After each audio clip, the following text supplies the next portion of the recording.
آج 15 ذیقعدہ ہے اور 15 جون 1443 ہجری اور 2022 بدھ کا روز ہے. آج بدھ ہے. تو ہم 30ویں اپنے 29 پارے کی آخری جو سورہ مبارکہ اختتام کو پہنچی سورۃ مرسلات، اس میں ہم صرف ایک آیت پاک کو سمجھیں گے جو آخری آیت پاک ہے. اس میں لفظ حدیث آیا ہے. سمجھ آ رہی بات؟ توجہ رکھنا. آخری آیت پہ نظر ہے نا، فَبِأَيِّ حَدِيثٍ بَعْدَهُ يُؤْمِنُونَ. تو پھر اس کے بعد کون سی بات پر ایمان لائیں؟ اصل میں سورہ مبارکہ میں جو لوگ آخرت کے منکر تھے نا، یا آخرت کو جھٹلانے والے، ان کی سزا کا بیان کیا گیا. اور پہلے اللہ تعالیٰ نے جو قسمیں ارشاد فرمائی ہیں، بیان فرمائی ہیں، یہ ہواؤں سے متعلقہ ہیں.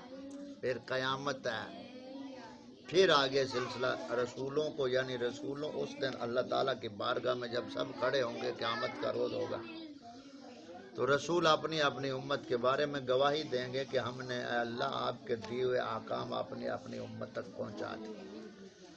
تو انہوں نے پھر بھی جھٹلایا. اور جو بھی جھٹلانے والے تھے نا انبیاء اور رسولوں کو، جھٹلانے کے لیے ان کے پاس 3 باتیں ہوتی تھیں.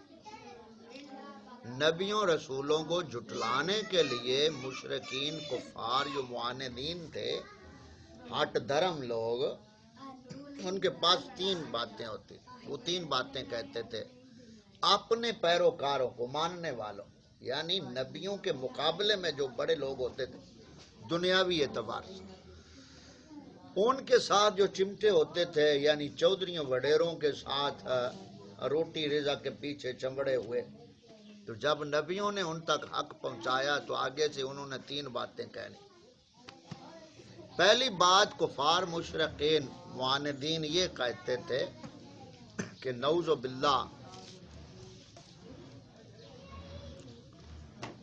پہلی بات یہ کہتے تھے کہ ان کی بات سنو ہی نہیں. کفار مشرکین پہلی بات کیا کہتے تھے؟ لا تسمعوا لهذا القرآن والغوا فیہ لعلکم تغلبون. یعنی کفار مشرکین کہتے تھے کہ یہ قرآن سنو ہی نہ. جب آپ صلی اللہ علیہ وسلم پر قرآن نازل ہوتا اور آپ ان کو قرآن سناتے اور توحید اور رسالت کی طرف مدعو کرتے، تو وہ جو بڑے بڑے سردار تھے، ابو جہل، ابو لہب وغیرہ جو تھے، وہ اپنی برادری کے لوگوں کو، قوم کو کہتے تھے کہ محمد صلی اللہ علیہ وسلم کی زبان سے قرآن نہ سنو. ایک تو کہتے کہ قرآن نہ سنو، دوسرا کہتے اپنوں کو کہ ان میں شور ڈالو، وَالْغَوْا فِيهِ، شور مچا دو، لعلکم تغلبون، شاید اسی طرح تم غالب آ جاؤ. سمجھ نہیں ہے؟ یہ قرآن پاک سورۃ فرقان میں غالباً یہ آیت پاک ہے جو میں نے عرض کی. تو مشرکین اور کفار پہلی چیز کیا ہوتی تھی؟ کلام کا انکار کرتے کہ اس کو سننا ہی نہیں ہے. دوسرا اس میں شور ڈالتے کہ شاید ہم غالب آ جائیں. تو آج بھی آپ دیکھیں وہی ریت بدل بدل کر معاشرے میں، کہ جہاں کوئی حق کی بات کرنے والا ہو وہاں اکثر لوگ شور ڈال دیتے ہیں، دھاندلی ڈال دی، شور ڈال دیا، جھگڑا شروع کر دیا تاکہ حق کی بات نہ سن سکیں عوام. یہ پہلی بات ان کی ہوتی تھی، سننا ہی نہیں. اب دوسری بات وہ کیا کہتے تھے؟ جھٹلا دیتے تھے، کہتے تھے نعوذ باللہ تم جھوٹے ہو. نبیوں کو اس قوم کے وڈیروں نے اور قوم نے کہنا کہ نعوذ باللہ تم جھوٹے ہو. پہلا تو یہ سننا نہیں، دوسرا ان کا کام کیا ہوتا تھا کہ نعوذ باللہ تم جھوٹے ہو، یہ دوسری بات کہتے تھے. تیسری بات ان کی یہ ہوتی تھی، وہ قوم سے کہتے کہ یہ جو ہمیں بتا رہا ہے نا اس کا کوئی اپنا فائدہ ہے، یہ کوئی پیسے لینا چاہتا ہے. یہ 3 کام مشرکین کفار حق کے مقابلے میں کہتے تھے. سمجھ آئی؟ تو اس سورہ مبارکہ میں وہی جو جھٹلانے والے ہیں ان کا تکرار کے ساتھ ذکر آیا، یعنی ان کی عادتوں کو بیان کر کے آگے اللہ تعالیٰ نے ان پر یہ فتویٰ دیا کہ ان کے لیے خرابی اور ہلاکت ہے جو جھٹلانے والے ہیں آخرت کو، قیامت کو۔ اور یہ بیان کرتے کرتے آخر پہ فرمایا فَبِأَيِّ حَدِيثٍ بَعْدَهُ يُؤْمِنُونَ، تو پھر اس کے بعد اور کون سی بات پہ ایمان لائیں گے؟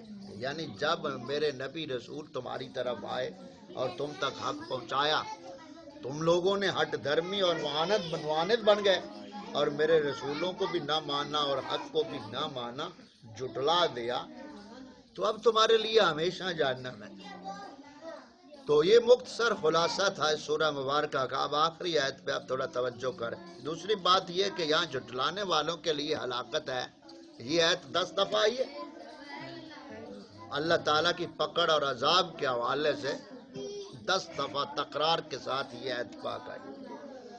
اور ادھر آپ دیکھیں سورۃ الرحمن میں جو تکرار ہے فَبِأَيِّ آلَاءِ رَبِّكُمَا تُكَذِّبَانِ، یہ سورہ مبارکہ کتنی بار آیات مبارکہ کتنی بار؟ 31 بار۔ تو اس سے ایک لطیف اشارہ ملتا ہے، اللہ تعالیٰ کی پکڑ سے اس کی رحمت غالب ہے۔ پکڑ اللہ تعالیٰ کے غضب پر اس کی رحمت غالب ہے۔ وہاں تکرار ہے، اللہ تعالیٰ کی کون کون سی نعمتوں کو جھٹلاؤ گے، تو وہاں 31 بار تکرار ہوا۔ اور اللہ تعالیٰ قرآن پاک میں بھی ایک سورۃ اعراف میں فرماتا ہے کہ میری رحمت میرے غضب کے اوپر غالب ہے۔ دوسری بات یہ کہ جو جھٹلانے والے، ایک جھٹلانا ایک ہوتا ہے میں یہ نہیں مانتا، یہ بھی جھٹلانا۔ وہ جیسے لہجہ میں نے بتایا تھا آپ کو کہ لہجہ بدلنے سے حکم بدل جاتا ہے۔ ایک ہے نرم انداز میں کہنا یار میں نہیں مانتا، بات سمجھ آ رہی؟ جھٹلایا تو اس نے بھی ہے۔ ایک نے لہجہ بدل کر کہا میں نہیں مانتا، اب اس کا لہجہ پہلے سے زیادہ سخت ہے جھٹلانے کے حوالے۔ اور تیسرا لہجہ جو ہے جھٹلا کر فخر کے ساتھ جھٹلانا۔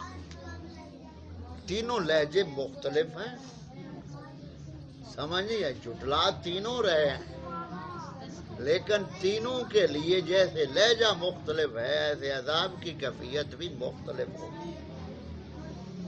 تو آگے اس آیت کو سمجھے فَبِأَيِّ حَدِيثٍ بَعْدَهُ يُؤْمِنُونَ، اس میں لفظ کیا آیا ہے؟ حدیث۔ کیا لفظ آیا؟ حدیث۔ اب وابی جو ہیں وہ اس لفظ پہ اتنے اتراتے ہیں اور یہی آیت زیادہ پڑھیں گے، یا اور ایک مقام پہ آتی بائی پارے میں غالباً سورۃ احزاب کے سلسلے میں آتی ہے وہ آیت پاک، اس کو زیادہ پڑھیں گے۔ یعنی ان کو قرآن پاک میں اور حدیث پاک میں جہاں لفظ حدیث نظر آتا ہے نا تو وہ کہتے ہیں دیکھو جی ہم اہل حدیث ہیں تو یہ تو قرآن سے ہم ہیں، سمجھ آئی؟ تو یہاں آپ صرف حدیث کو سمجھ لیں، حدیث کے کئی معنی ہیں،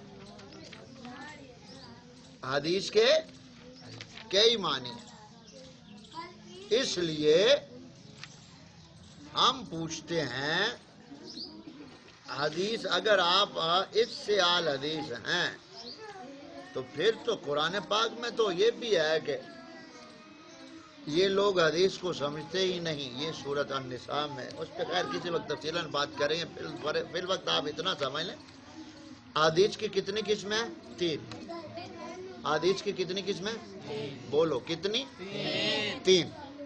قولی، فعلی، تقریری، 3 قسمیں۔ قولی جو آپ صلی اللہ علیہ وسلم نے زبان مبارک سے ارشاد فرمایا، فعلی جو آپ صلی اللہ علیہ وسلم نے کر کے دکھائے، تقریری آپ صلی اللہ علیہ وسلم نے حکم نہیں دیا، صحابہ نے ایک کام آپ کے سامنے کیا، آپ صلی اللہ علیہ وسلم نے منع نہیں فرمایا، تو یہ حدیث تقریری ہو گئی۔ تو کتنی قسمیں ہوگی حدیث کی؟ 3، قولی، فعلی، تقریری۔ اب وابی سے پوچھو بھی آپ اہل حدیث ہیں، ہر حدیث پہ عمل ہے یا بعض حدیثوں پہ؟ وہ جو کہتے ہیں ہم اہل حدیث ہیں، حدیث والے ہیں، تو ان سے پوچھو بھئی ہر حدیث پہ عمل ہے یا بعض پہ؟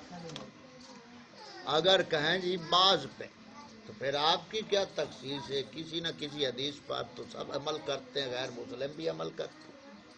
مثلا یہ حدیث پاک ہے، سچ نجات دیتا ہے، سمجھ نہیں آئی؟ اس کو غیر مسلم بھی مانتے ہیں۔ تو پھر آپ اور غیر مسلم میں کیا فرق ہے؟ وہ بھی اہل حدیث، آپ بھی اہل حدیث۔ اگر وہ کہیں کہ ہم بعض حدیث مانتے ہیں، اگر وہ کہیں کہ ہم ہر حدیث ماننے والے ہیں، تو آپ ان سے پوچھو بھی کلمہ سناؤ، وہ سنائے گا اشہد ان لا الہ الا اللہ و اشہد ان محمدًا عبدہ و رسولہ۔ اب ان سے کہو کہ نبی کریم صلی اللہ علیہ وسلم کون سا کلمہ پڑھتے تھے؟ یہ تو امت کا کلمہ ہے نا، امتی پڑھتا ہے۔ تو آپ صلی اللہ علیہ وسلم کون سا کلمہ پڑھتے تھے؟ اب یہ اس بدھو کو پتہ ہی نہیں ہونا ہے۔ اب جو اس کو پتہ ہے بھی تو پھر وہ پھنس گیا۔ آپ صلی اللہ علیہ وسلم کلمہ اس طرح پڑھتے تھے، لا الہ الا اللہ انی رسول اللہ، کہ اللہ تعالیٰ کے سوا کوئی عبادت کے لائق نہیں اور بے شک میں اللہ کا رسول ہوں۔ یہ آپ صلی اللہ علیہ وسلم کلمہ پڑھتے تھے۔ تو جو زبان سے فرمایا وہ قولی حدیث بنی۔ ہاں، تو اب وابی سے کہو تم بھی پڑھو ذرا، ہر حدیث پہ عمل کرو، دیکھتے ہیں مسلمان رہتے ہو یا کیا بنتا ہے۔ سمجھ آ گئی؟ تو یہ قولی حدیث کے حوالے سے ایک بات کہ آپ صلی اللہ علیہ وسلم نے زبان سے کلمہ مبارک پڑھا انی رسول اللہ، تو وابی سے کہو اس حدیث پہ تمہارا عمل ہے؟ اگر عمل مانو گے تو چھٹی ایمان کی۔ سمجھ گئی بات؟ آگے نبی کریم صلی اللہ علیہ وسلم پر 6 نمازیں فرض تھیں، 5 یہ اور 6ٹھی تہجد فرض ہے۔ تو یہ حدیث پھیلی ہوئی۔ وابی سے پوچھو تہجد فرض ہے یا نہیں، کہے گا نہیں۔ دیکھو حدیث تو ہے کہ آپ صلی اللہ علیہ وسلم پر فرض ہے، تو حدیث پھیلی، آپ ہر حدیث پہ عمل کرتے ہیں، تو لہذا تہجد بھی فرض کرو۔ سمجھ نہیں آئی؟ تو آخر پہ مختصر یہ اس پہ بات کر کے بات ختم کرتے ہیں۔ حدیث کا لفظ کئی معنوں میں آتا ہے۔ حدیث کا لفظ نیا بھی ہوتا ہے، نئی بات۔ حدیث کا معنی کھیل تماشا کی چیزیں بھی ہوتی ہیں، جیسے قرآن پاک میں سورۃ لقمان کی ابتدا میں اللہ تعالیٰ فرماتا ہے وَمِنَ النَّاسِ مَن يَشْتَرِي لَهْوَ الْحَدِيثِ۔ لفظ کیا ہے؟ لہو الحدیث۔ لوگوں میں کچھ ایسے ہیں جو کھیل تماشے کی چیزیں خریدتے ہیں، سورۃ لقمان۔ تو حدیث کا معنی کھیل کود کی چیزیں بھی ہیں، بات بھی ہے۔ سمجھ نہیں آئی بات؟ تو کھیل کود کی چیزیں۔ تو حدیث اصل میں معنی بہت ہیں اس کے، اور جب ہم اہل حدیث کہتے ہیں تو اس سے مراد کیا ہوتا ہے؟ ان محدثین کا گروہ جنہوں نے حدیث مبارکہ کو جمع کیا، پھر ان کی اسناد کو پرکھا، ایک ایک حدیث کے ساتھ ساتھ انہوں نے ترک بیان کیے کہ فلاں سے سنی، فلاں سے سنی، فلاں سے سنی، فلاں سے سنی۔ تو یہ سارے محدثین جو اصل میں ہیں ان کو اہل حدیث کہا جاتا ہے، ہر ایرے غیرے نتھو خیرے کو نہیں۔ اب یہ جو وہابیوں سے اہل حدیث بنے ہیں، اہل حدیث تو ایک علمی طبقہ ہے۔ مثال کے طور پہ ایک MBBS ڈاکٹر ہے، اب یہ ایک شعبہ ہے نا، ڈاکٹری ایک شعبہ ہے۔ تو ایک MBBS ڈاکٹر ہے تو اس کی بیوی بھی MBBS ہونا ضروری ہے کیا؟ پھر ان کے بچے بھی سارے ڈاکٹر ہونے چاہیے۔ تو یہ خاص طبقہ جو شعبہ ہوتا ہے، اس حوالے سے محدثین کو اصل اہل حدیث کہا جاتا ہے۔ تو اس پہ آخری بات یہ ذہن میں رکھیں، وہابی خود کو جو اہل حدیث کہتے ہیں، ان کو یہ کہنا ہے کہ انگریز کے دور کے تسلط سے پہلے آپ ہمیں کہیں اہل حدیث لفظ قرآن حدیث میں دکھا دیں۔ بعض امتیوں کی کتابوں میں آتا ہے الفاظ آل الحدیث، اصحاب الحدیث، اس سے مراد محدثین کا گروہ۔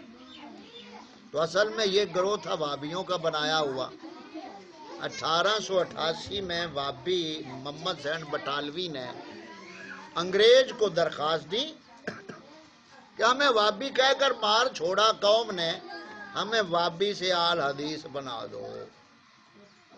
تو پھر سرکاری کاغذوں میں، انگریز کے کاغذوں میں وابی سے آل حدیث الاٹ نام ان کو ہوا۔ سمجھ آئی؟ غنیت طالبین میں ایک تحفظ کے تحت ایک باب ہے، وہاں حضور غوث پاک سرکار نے ایک حدیث پاک لکھی کہ شیطان نے ایک دفعہ 7 انڈے دیے۔ کتنے انڈے دیے؟ 7۔ ان میں سے شیطان کے 7 بچے نکلے۔ ان 7 بچوں میں سے ایک بچے کا نام ہے حدیث۔ کیا نام ہے؟ حدیث۔ اور ان 7 کی ڈیوٹی بھی بتائی ہے آپ نے حدیث پاک میں کہ ان 7 کا کام کیا ہے۔ نام بھی لکھے ہیں اور کام بھی ان کے بتائے۔ تو ہمارے موضوع سے متعلقہ جو لفظ حدیث ہے، اس بارے میں آپ نے لکھا کہ اس شیطان کے بچوں میں سے ایک بچے کا نام حدیث ہے، اور اس کی ڈیوٹی یہ ہے کہ نمازیوں کی نماز میں وسوسے ڈالنا۔ نمازیوں کی نماز میں وسوسے ڈالنا۔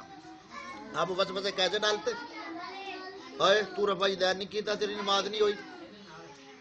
اے تو امام دے پیچھے نہیں پڑھی سورت، تیری نماز نہیں ہوئی۔ کوئی تو آمین اچھی نہیں گئی، تیری نماز نہیں ہوئی۔ عادتاں ساریاں وہ ہے۔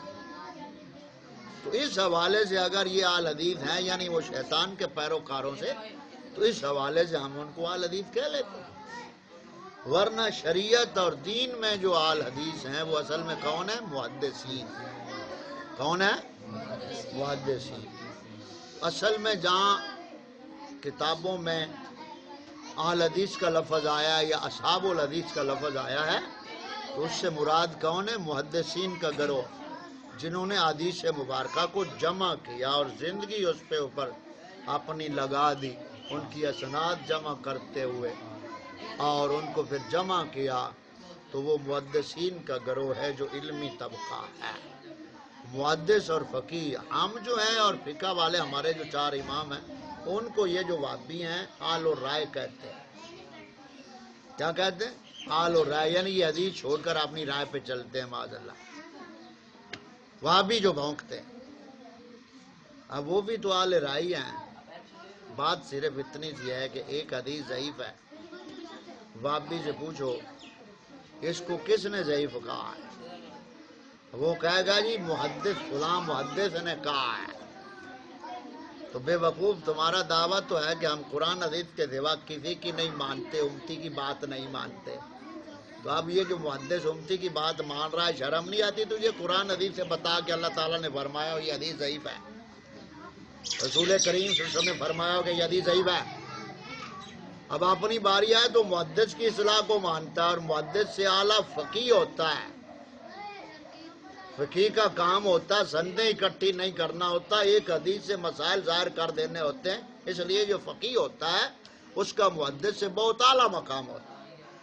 وہ مثال بھی آپ کو میں نے سنائی تھی کہ آپ پنسار کے پاس جائیں تو جڑی بوٹی آپ جو چاہیں اس سے لے لیں، لیکن پنسار جڑی بوٹیاں سب رکھ سکتا ہے، یہ نہیں جانتا کہ جڑی بوٹی کا کام کیا ہے، وہ حکیم جانتا ہے۔ آپ جو محدث ہے یہ پنسار کی مثال ہے کہ اس نے حدیثیں جمع کی ہیں، اور جو فقیہ ہے اس کا کام ہے کہ اس حدیث سے یہ مسئلہ نکلتا ہے، اس حدیث سے یہ مسئلہ نکلتا ہے۔ جیسے حکیم کہتا ہے کہ اس جڑی بوٹی کا یہ کام ہے، یہ کام۔